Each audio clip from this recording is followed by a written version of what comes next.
Welcome to Dig Deep, the mining podcast. In this podcast, we go deep into mining news, hot topics, and live interviews with mining professionals and leading figures in the mining industry. Introducing your host, Rob Tyson, founder and director of Mining International and Mining International Executive, a leading global mining recruitment and headhunting agency.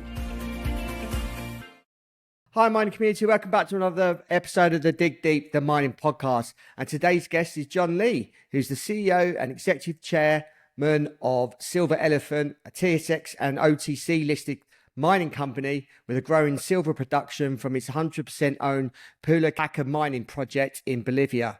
John has an economics and engineering degree and is a CFA charter holder and an accredited investor who specialises in M&A, raising over 150 million through the TSX and TSX Venture Exchange for junior companies since 2009. It's going to talk through Silver Elephant, their company, their history, the political and economic risks operating in Bolivia, and obviously what's it like as a mining jurisdiction. And it's going to give us more insight to the silver market.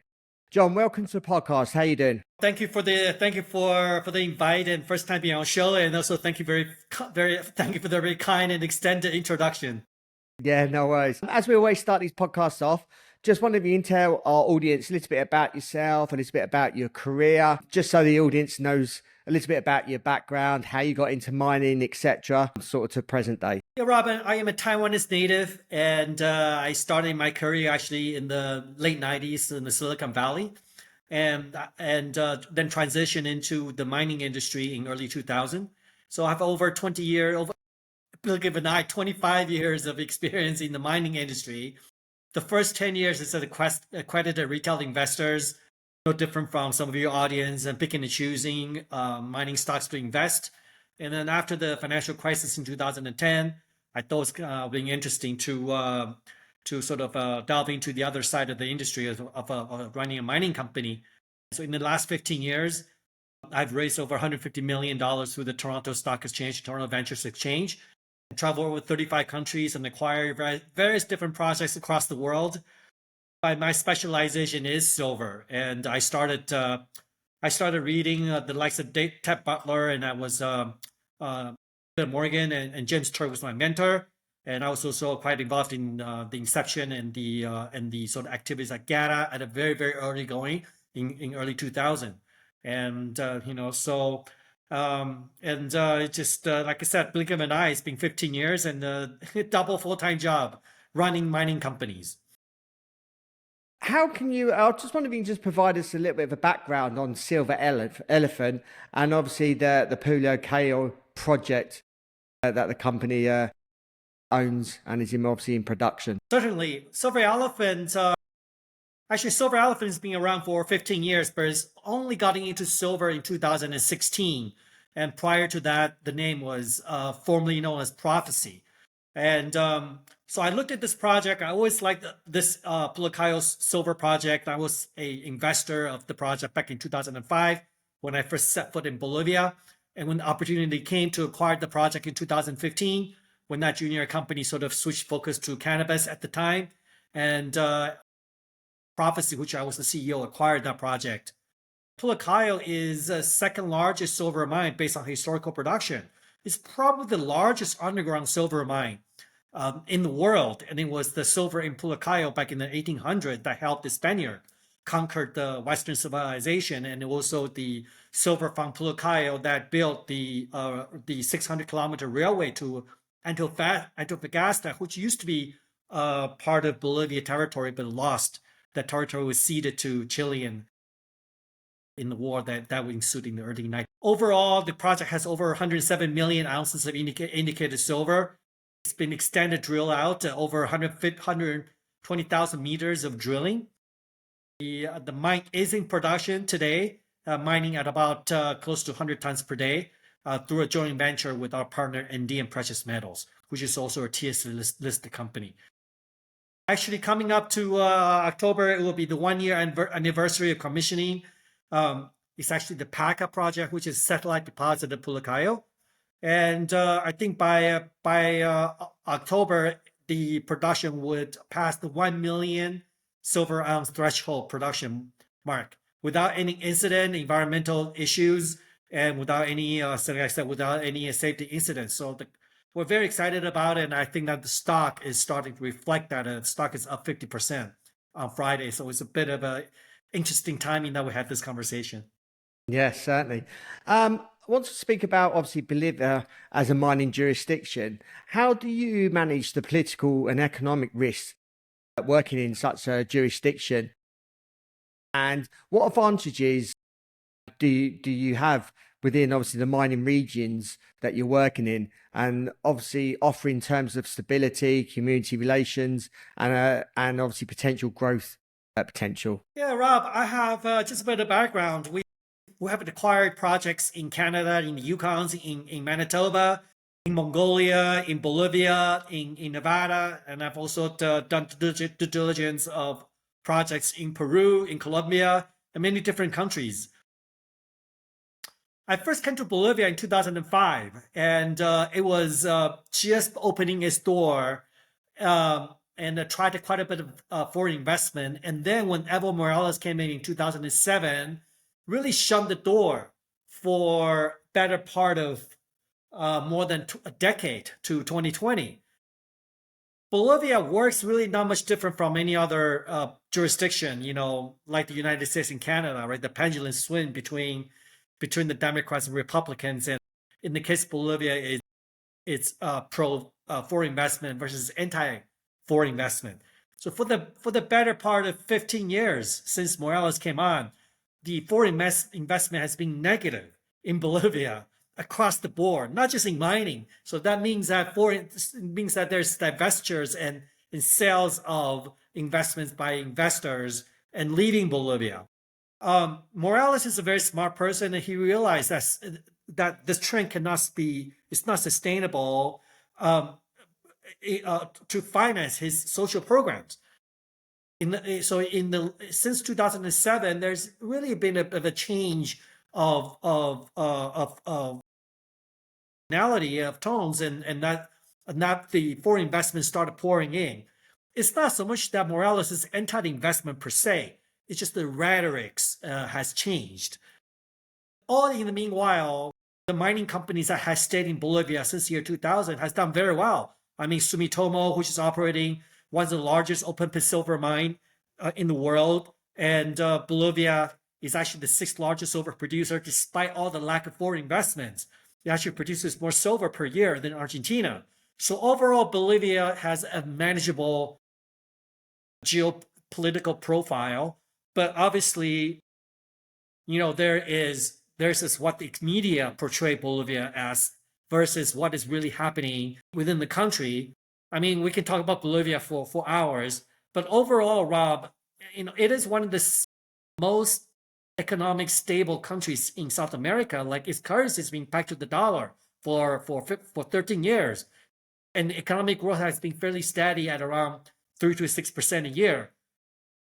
And living personally in Bolivia from 2015 to 2022, since we acquired the project for the last almost 9 years, I have lived in Bolivia cumulatively for over 2 years, and sometimes a block of 6 months at a time. I can definitely see also, clocking back from 2005, there has been very steady progress in the growth and well-being of average Bolivian person. So what I mean by that is, they have cable cars in the city of La Paz, which is the most populous city, and it's not growing like China or Mongolia, but you are seeing steady progression of buildings and of wealth. And also in terms of infrastructure, I believe infrastructure of Bolivia is actually comparable, if not superior, than that of Peru and Colombia. There's highways, there's solar, there's ample power, and there's a very good infrastructure all around in Bolivia. And then you don't have a drug problem like the Mexicans and like Colombia. And in terms of community relations, Bolivia has a very strong mining tradition. And we're also very fortunate to be working with the town of Pulacayo, which again, it's got a 300-year rich mining tradition. So I think all in all, the community is also quite manageable. I would just say in conclusion on the subject matter is that I always tell people, investors, when they ask this question, having traveled the world for over 30 years and lived physically in 3 different continents for extended period of time, is the subject of mining is always, it's not so much country specific or federal policies. It's always got to do with the local communities. If you're not in good standing with the local community, that only invites trouble at the federal or provincial level. And when push comes to shove, the government is not going to side with you. It doesn't matter. There's the law. That's what I call the rule of law, rule of logic, and rule of relationship. The rule of law only play a part of it, but the rule of relationship also play an integral part of it. And the third is the rule of logic as well. I mean, if the silver price all of a sudden triples, or if you made a major discovery, you cannot expect, the agreement that you had done with the locals that had paid you $3,000 a month to stand. So I think a lot of the companies that go in, especially from North American mining executives, maybe with not so much experience in going into these third world countries, they were just withholding that piece of paper, right, as gospel. And that is not the way. That just cannot be the way that you do business. You have to be logical. You have to be also build relationship. And the way to do that is with time. And which is very fortunate to have forged a very strong local community relationship since 2005 when I stepped foot on that project, and we have recruited and retained all that people that I've known for last 20 years. And so we have a very strong relationship. This is one of our strongest suit. So overall, Bolivia is a manageable country, and specifically for our project, because of our long-standing relationship with the local community, which has a very strong mining tradition, really sort of and that's why we're able to go to production in the last 12 months without any interruption. So we feel that the risk is manageable, and Bolivia is a country that has really, the pendulum has swum from sort of not so much welcoming investment to welcoming investment. And in the last 5 years alone, probably $1 billion being raised in Bolivia through a lot of the international companies. So I would say it's a manageable situation, but it has to be assessed on the project. How's the company addressing its sustainability and environmental concerns with its operation, and how do you plan to scale up the operation in the coming years? Right. In terms of sustainability, is really a bit of a buzzword, Rob, to be honest. Different person has different interpretations. From my own personal point of view is, first of all, we're a guest to the town of Pulacayo. If you look about ESG, there's environmental, social, and governance, and people write chapters about it, and there's high-power lawyers. That's $800 an hour trying to make sure you're compliant, and that's the best standard practice. So I'm not going to give you the cookie-cutter answer. But rather, I think in the case specific to Pulacayo, we want to make sure that we leave. I mean, overall, my overall philosophy is to leave the project eventually when we sort of deplete the project, the resources, right? We'll leave the place better than when we entered it. From environmental, from economic, and just from the overall, from safety, environmental, and from economics. These are major pillars. So I think from an environmental perspective, obviously we're not going to be like California, where the law of California is you gotta make the place look exactly like before you enter it, which is not really very reasonable. But we want to make sure, however, that the water quality is protected. So we do a lot of water sampling to make a baseline study is observed, and that we do not deteriorate, right, what they already had. So in terms of environmental, in terms of noise, in terms of air quality, so we want to make sure that environmental aspects is absolutely preserved. And from economic perspective, which is what is really of their interest, is that we're already the largest employer of the town of Pulacayo. So we want to make sure we hire locally. And then also we obviously making sure that we're paying our fair share of taxes and royalties, of which we're making material and significant royalties payments to the provincial, local, and federal government. And then we also bring on a lot of not just economic benefits, but skills and training in terms of exploration. So we trained a lot of local geologists. For example, we brought a local geologist who's been with us for 3 years. We accelerated his path to becoming a qualified person, so he's able to, sign his name on any projects worldwide and be recognized for the qualification that he has. So we also bring a lot of emphasis in accounting, in exploration, in mining, operating machineries, in economic aspects of it. And then lastly, we want to make sure that our operation is within the safety standards. And that is also very, very important to us. So my definition of ESG is to make sure that we provide economic and benefits and skill training. We ensure that the safety and environmental protocols are adhered to the absolute highest standards. And I think second part of that question, how are you looking to scale up the operation? The resources are massive, so we don't rely on additional discoveries in order to expand our operations. So there has been some studies in the past that would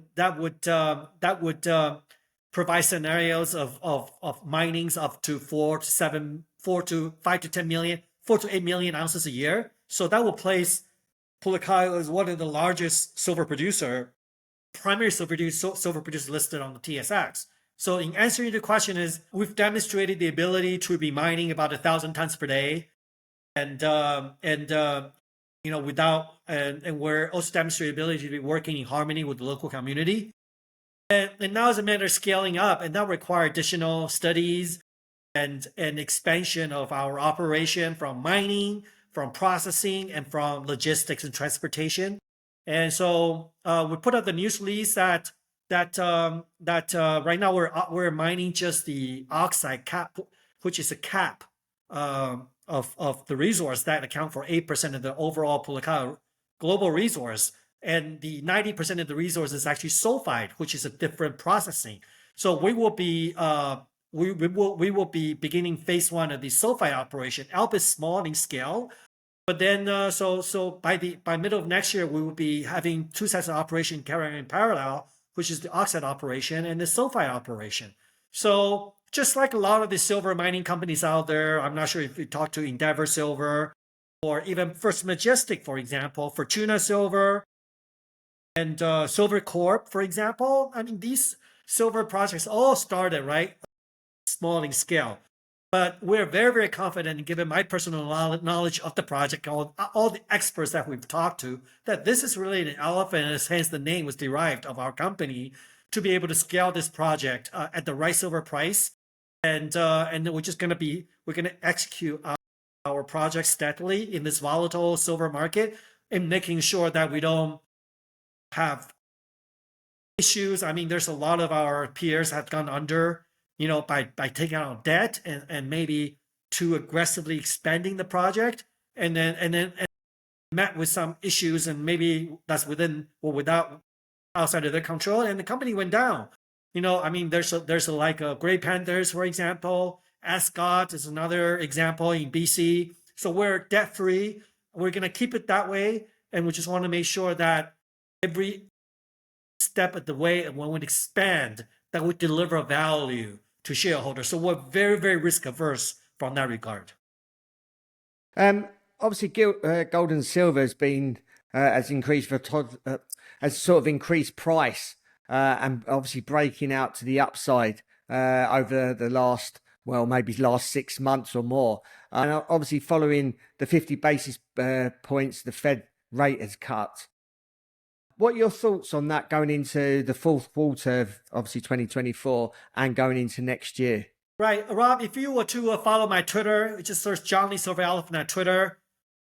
About this time of last year, towards November, December, I said this is the absolute best time. All the stars are aligned. Back then, gold was about 1,800 and silver was low 20s.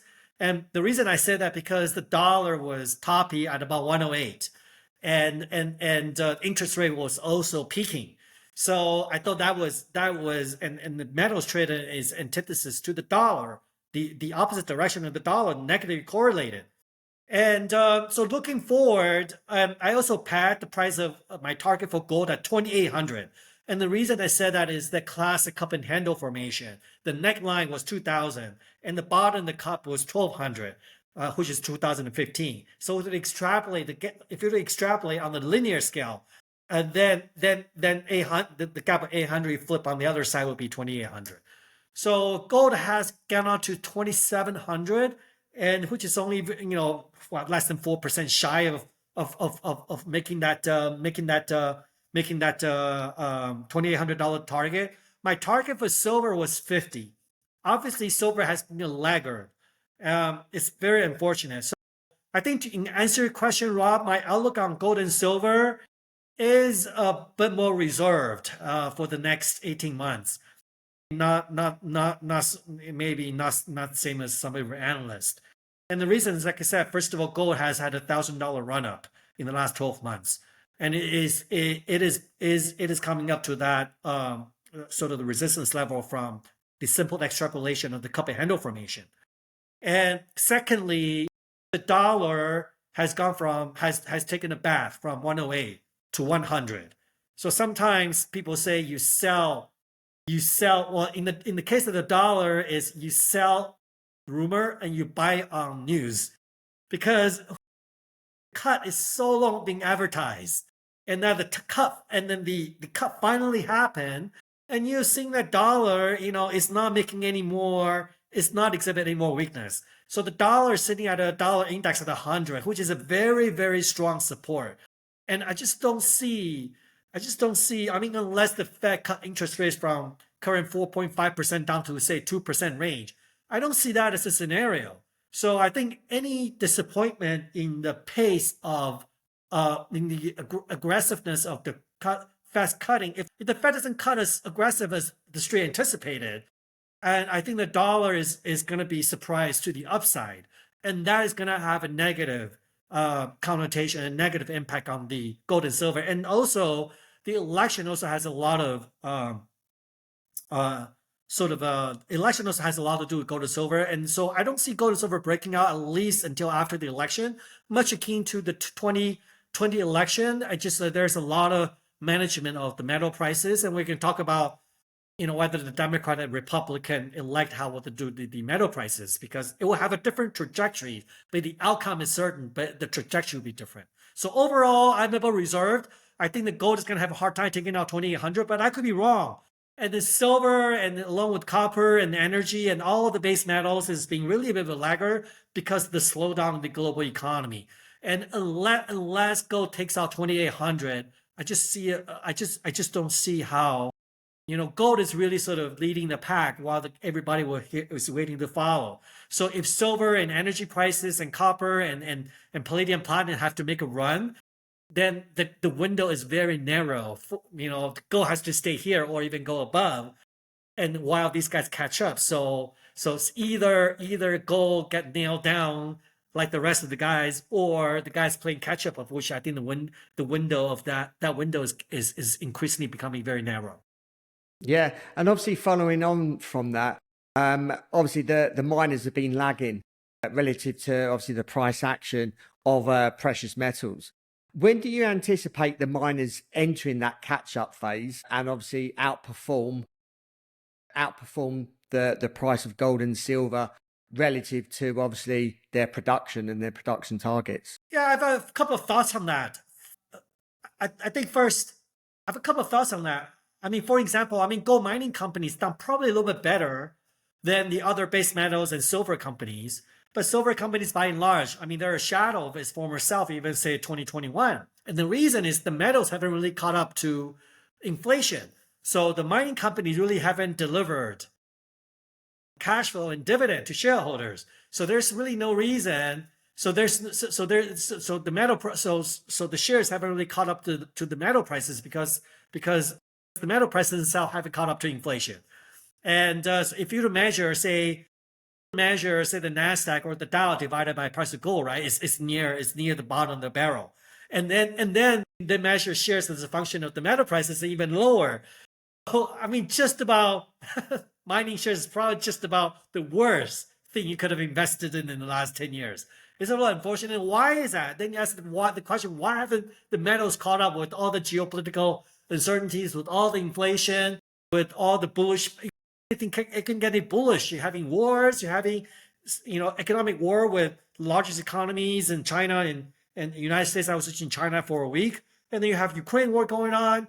I mean, it used to be a case. Remember when North Korea fired a missile and everything go haywire? Right now, you have people that are dying by the hundreds of thousands every month, and yet the world doesn't even seem to even have a hiccup. So I think the reason for that, Rob, I have studied the metals market for 25 years, and I've done more than my share of studies and more than I want to know. Given my background I was not born a miner, is that the metal prices are very, very heavily managed. And gold and silver has always been money. And what we were seeing is a terminal stage of fiat in a way. And that in order to achieve the 2030 agenda, and in order to continue to fuel all these different programs and and all the different mandates, from health mandate, travel mandate, and to all the different craziness out there, the metal prices have to be kept at bay. And also, there's a very aggressive rollout of the digital currency, which is another level of mandate. And in order to do that, they really want to keep the metals at bay, and hopefully having digital currency as a way to further keep the lid on the metal prices, because there's really not a way for the power that be to stop you from buying metals. You can't really do that. I mean, we can talk about like the mint. They can throttle the supply of metals to the mint, but you can still buy gold and silver, across the world. But I think eventually what will happen in the next 24, 48 months is start rollout of the euro already in certain parts of Asia, like Thailand. And once the digital currency can roll out, then it's going to be a lot more difficult for you to buy metals or to travel or to eat the things you want, buy the things you want, go to places you want to go. And so they're using these micro mandates via digital currency to try to elongate, right, their control via the money. It's not about your political affiliation. It's not about your beliefs and thoughts of religion. It's all about, eventually, it's about philosophical. It's all about money. Because if the money stops flowing, right, the world would become peace. There's no more export of arms. There's no more subsidies of the government. There's not even going to be immigrants that come in because the government cannot subsidize these programs. And the neighbors will be up in arms to try to protect their territory. So I think everything is all centered on the dollar, on the money. That's why it's so important that the gold and metal prices are so well managed. And I can't remember the question, but I was just saying that the metals will have to continue to be very heavily managed. About gold and mining silver companies. So you have gold and silver that's very heavily managed, that haven't reflected to their true value, which could have been the value of a crypto. I mean, it could easily be 4-digit, and silver could easily be triple-digit, and which is where they should be. And I can write articles about it. I've written hundreds of articles on gold and silver. But mining companies haven't caught up for two reasons. One is they haven't delivered the cash flow and dividend. And secondly, Rob, and not a lot of people talk about it, but it should be talked about. I believe in an ordinary day, without any company-specific news, 80% of the volume of mining shares are through algo and through shorts are managed as well. Because you certainly don't want to have metal prices being low and then all the money falling to mining companies because there's no other outlets for gold and silver bars. And then you have disparity, and the people will be wondering why are silver prices, mining shares go bananas where gold prices are down and mining shares are not delivering dividends. So the naked shorts are well documented, And I believe the like of the First Majestic, even Silver Elephant, there is extended amount of algo trading in order to manage these share prices. Fortunate, but that's just where we are. And obviously, you're a precious metals and silver sort of expert. When do you foresee the future of silver as an investment and its role in, I suppose, global industries and probably being used as an industrial metal as well? Right. Rob, I just want to roll back because I get a little passionate and excited every time I talk about metals and the world outlook and world travels.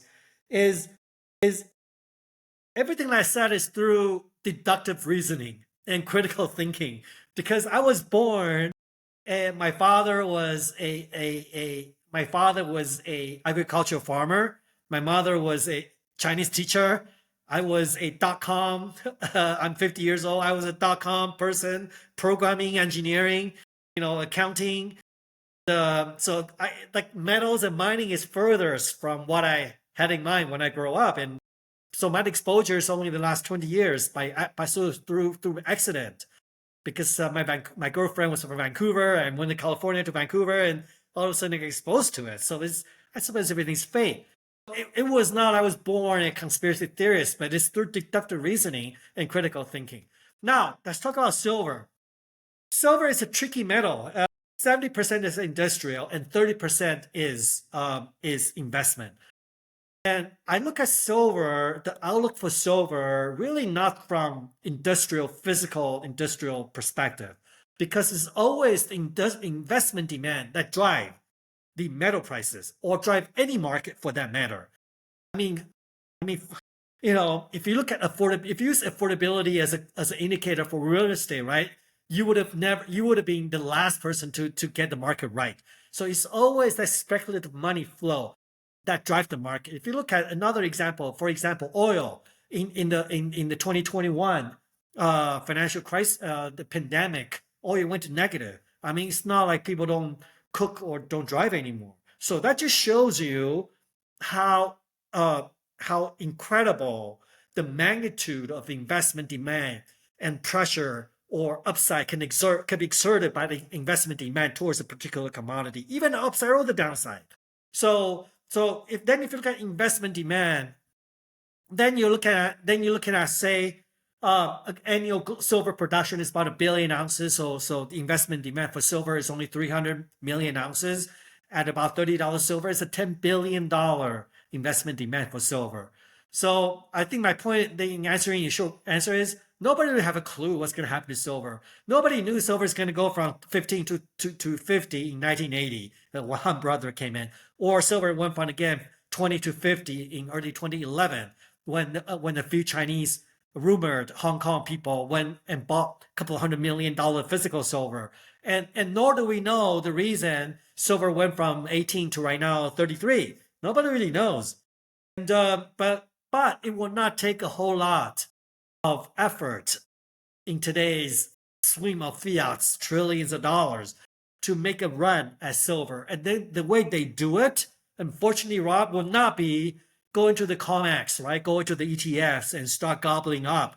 Because instead of getting your physical delivered to your doorstep, you're going to get a knock on the door by the feds and asking why you are buying all the hoarding all the physicals, and whether you are associated with Al Qaeda or some other form of terrorist. So, but for all we know, maybe that scheme, this attack on silver has started. We don't know, and nobody knows, and that's why the way to really sort of profit from silver, I don't really look at from say profiting point of view, because to profit you're measuring in dollars. The way I'm like my family started buying gold and silver, particularly gold, since last year at 1850, because we want to get away from the micro mandates.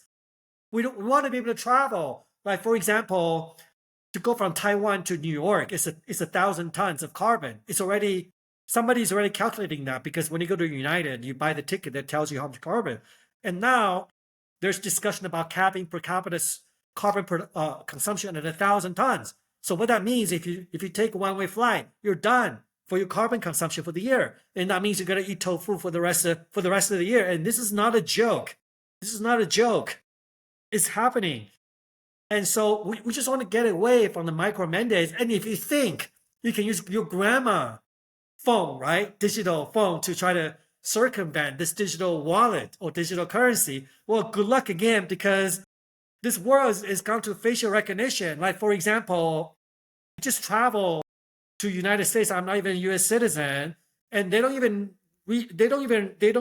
check my boarding pass, like, or passport controls or immigration.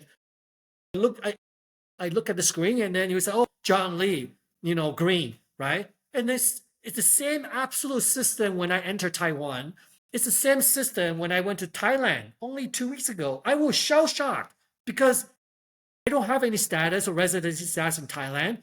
It's the same system. So you've been doing this thumbprint and iris scan, right, for how long already? And the whole system, I'm afraid to say, is now integrated. There's nowhere to hide. There's nowhere to hide. And unfortunately, if you do run a file because there's something improper or there's something not to the likings of the power that be, you're not even be able to get on a train, unfortunately. So under all this set of circumstances, I would say, you know what? Let's just buy some gold and silver, because that is really the only solution to this micro mandates. And this is, I think that's the reason that gold has really departed from everything else. Santa-billionaires, the billionaires, right? The Elon Musk, maybe Jeff Bezos, or the Zaras, or the LVMH, or the Koch brothers, right? People that don't want to get in politics, and they just want to keep their status quo and maintain their living standards. They don't want to be messing with part of all this craziness or enrolled in one particular party affiliation or belief system. And so, that is really the reason that gold has gone up so much. It's not so much inflation or none of that. It's really to get away from these micro mandates, which is imminent. And lastly, what's the short-term and long-term vision for Silver Elephant?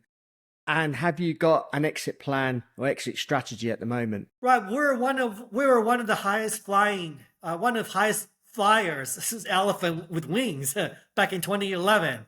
And then, the stock has gone down around 90% from the 2021 high.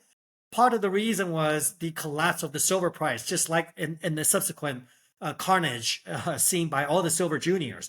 But part of that also, Rob, is our own doing, because we had a corporate restructuring where Silver Elephant was spun 4 ways. So all the non-silver assets were spun out of Silver Elephant. So there were some nickel investors and vanadium investors, and that were not silver focused, and they sold the Silver Elephant shares once they got their Spinco shares. The stock is around 90% from, well, it's about 80% from, it was 3 years ago, but it has already doubled from the low. And in fact, the stock went up 40% on a Friday. So we're one of the few companies, and I financed the company personally. We had done very few small dilution, around less than 20% of the company's shares outstanding. So we really preserved our share count, have advanced the project to production, and the production is going to increase, and the cash flow is also going to increase. The operation netted the company about $2.5 million US, and after all the expenses, and we're due to receive another $2.5 million US check in January, 3 months from now, from our partner. So, that really minimized our dilution. We cut a lot of non-discretionary expenditures, cut out marketing expenses and all that. So you don't see me as often as maybe some of the audience did before, 3-4 years ago. And I think our plan is to continue to cautiously expand our operation, watch our purse, and then increase our cash flow. In terms of exit strategy, our story is not so much window dressing, hoping for suitor, right? Because we're growing production, we've demonstrated the ability to produce at a positive margin. So we're going to continue to expand, and then look at if there's a suitor that make offers, we just make sure that we continue to de-risk the project, make data available, and we're not holding up somewhere make our data available to people that are interested. And we have actually 3 or 4 companies are in our data room right now. And that's why I was just in China last week. And because they caught the attention of a lot of different producers that are looking for not like a hole in the wall, big assets, but requires $1 billion, $2 billion, $3 billion go to production. But we're in production. This is the ideal profile for a major company looking to increase their production, but also sort of a stomach sort of tolerable risk. So this is a sort of an ideal profile for as an emerging producer to be accretive to add to their existing production pipeline. So we don't have any particular exit strategy, but as a chartered financial analyst, in conclusion is I want to make sure that I buy a particular mining project when the underlying metal prices is 20% near the bottom, and I will sell it when I believe the metal prices is 20% near the top. So I don't believe it's the case for silver. It's just undervalued from inflation, also relative to the price of gold. So, I would say probably when silver takes out its all-time high of $50, and I'm patient, and we don't have a big time is on our side, and we're just really I'm just very pleased to I'm so happy. I'm not proud, but I'm just very pleased with how far our company has gone, and we're steadily getting that recognition. But in terms of ounces per value per ounces in the ground, or our production pipeline profile, even our country profile compared to our peers in operating in Bolivia, we're still magnitudes undervalued because we're still getting that sour taste of the guys that had come in 3-4 years ago. But over time, if we manage our dilution carefully, manage our cash flow carefully, manage our expenses carefully, and continue to build, solidify our foundation, I think we're going to enlist and recruit and enroll a lot more supporters and shareholders in the weeks and months to come. John, appreciate your time. Thank you for giving us an update on the Silver Elephant, and what a success story from being someone that's just interested in precious metals to then taking over a company and putting it into production. From what you said, it's just going to go from strength to strength.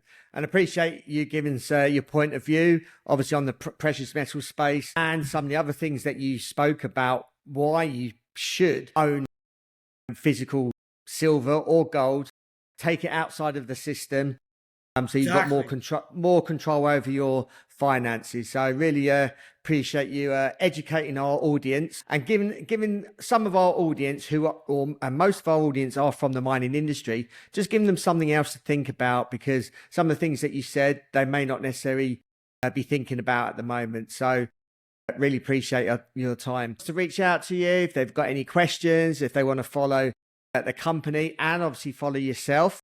As you mentioned, you're actively on Twitter. How can they go about doing that? What social media platform channels are you across? Check me out at Twitter. Just search John Lee Silver Elephant. Like I said, I used to write hundreds of articles and appeared on KitCode and a lot of different financial news outlets like BNN and conferences, but I just haven't done as much. You will see a lot of charts and forecasts of just my observation of the market and some of my travels on Twitter.